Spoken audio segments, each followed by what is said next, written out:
Hey, welcome back. In this video, we will be discussing about the input function in Python. So the input function allows the user to input some data inside of the program. Okay, so we have seen briefly the input function in the last video. In case if you haven't seen that, please go ahead and see that video as well. Okay, so in this video, we will be discussing about the input function. So first of all, what I can do something like let's declare a variable, something like name equals to, and let's not do something like that, and let's do input. And then inside of the input, we can add a prompt here, as you can see inside of the VS Code. So we can add a prompt here, okay? And it returns a string, okay?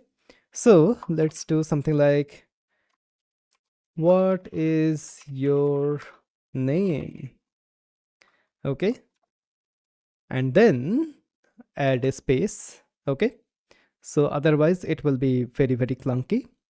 Then what we can do age equals to input. What is your age?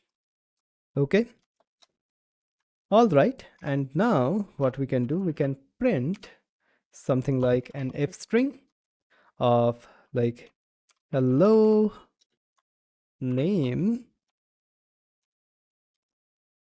you are, and then age.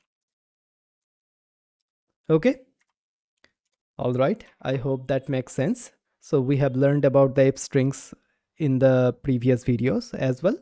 Okay, so if I just do that now, if I just run the program, as you can see, it is asking me like, hey, what is your name? So my name is Indra. Okay, then what is your age? I am kind of 20. No, I'm not 20, but let's add 20. Okay, hit enter, and as you can see, hello Indra, you are 20.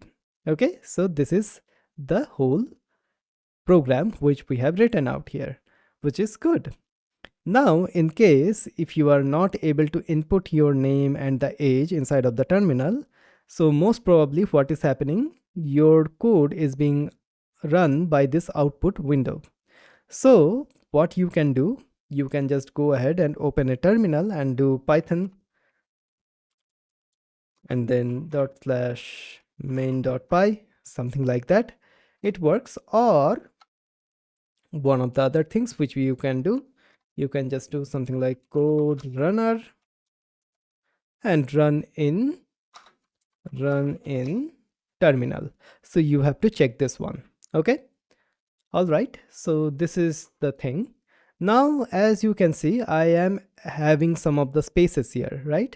So in case if you don't want to do that, what you can do, you can write additional print statements. So print, and then do something like this, get rid of the space, and once again print. Okay, and just cut it out from here, paste it down here. Okay, so now as you can see, we are having different print statements here. Okay, so the prompt is optional basically. So if I just run the program right now, as you can see, my cursor is now in the different line. Previously it was in the same line. So now I can do Indra and age 20.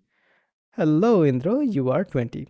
Okay, so I hope that makes sense. So this is the input function in Python.